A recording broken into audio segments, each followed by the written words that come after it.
Bismillahirrahmanirrahim. Assalamualaikum warahmatullahi wabarakatuh.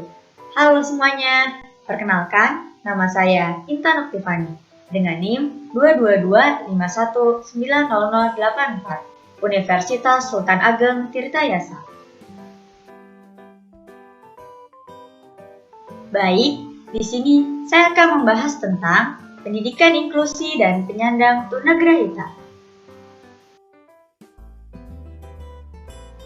Sebelum masuk ke dalam pembahasan, apakah kalian tahu apa itu pendidikan inklusi?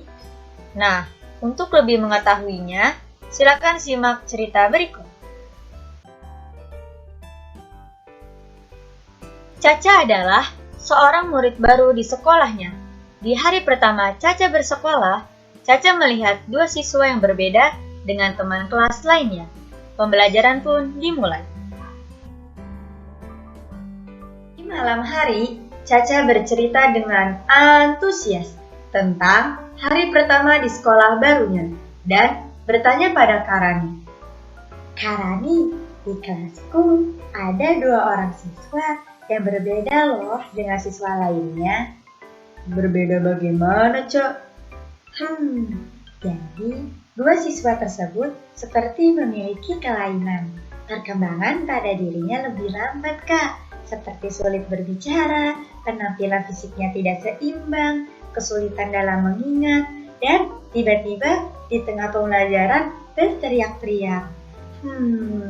Sekolah kamu itu adalah sekolah dengan sistem pendidikan inklusi.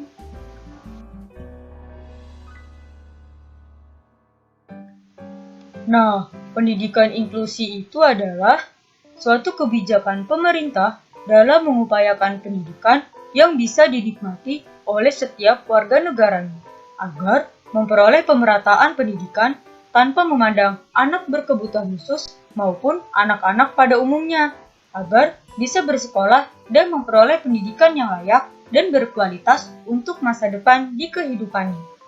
Dengan bersekolah di sekolah inklusi, anak-anak berkebutuhan khusus akan mendapatkan berbagai manfaat. Yang pertama, hak dan kewajiban yang sama dengan peserta didik lainnya di kelas. Yang kedua, berbagai fasilitas untuk belajar dan mengembangkan diri mereka, terlepas dari keterbatasannya. Yang ketiga, dorongan untuk lebih percaya diri. Dan yang keempat, kesempatan untuk belajar dan menjalin persahabatan bersama teman sebayanya.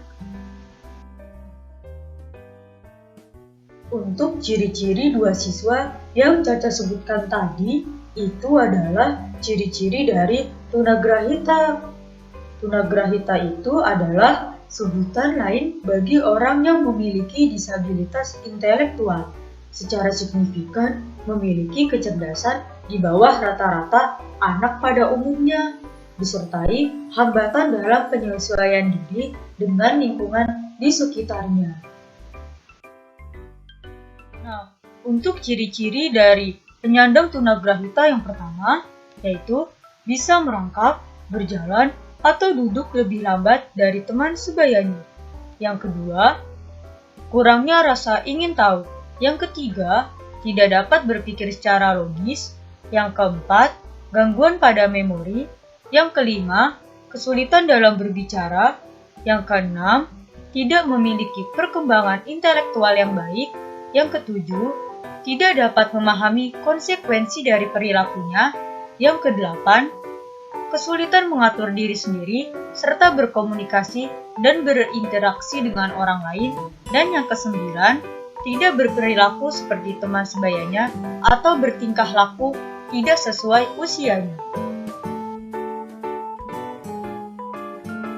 Untuk klasifikasi tunagrahita atau golongan anak tunagrahita itu bermacam-macam, Cak, sesuai dengan disiplin ilmu maupun perubahan pandangan terhadap keberadaan anak tunagrahita.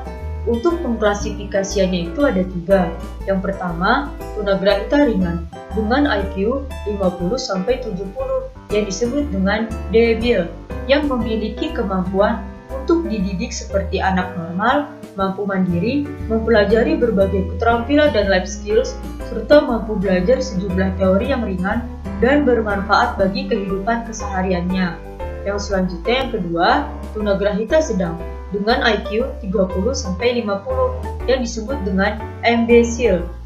Anak tunagrahita yang tergolong pada klasifikasi sedang merupakan anak-anak yang masih mampu dilatih mandiri, memenuhi, dan melakukan kebutuhannya sendiri. Yang ketiga, tunagrahita berat dengan IQ kurang dari 30 yang disebut dengan idiot. Kecerdasan yang dimilikinya itu hanya setara dengan anak usia 3 tahun. Sulit sekali untuk dilatih, apalagi dididik untuk belajar berbagai teori akademis.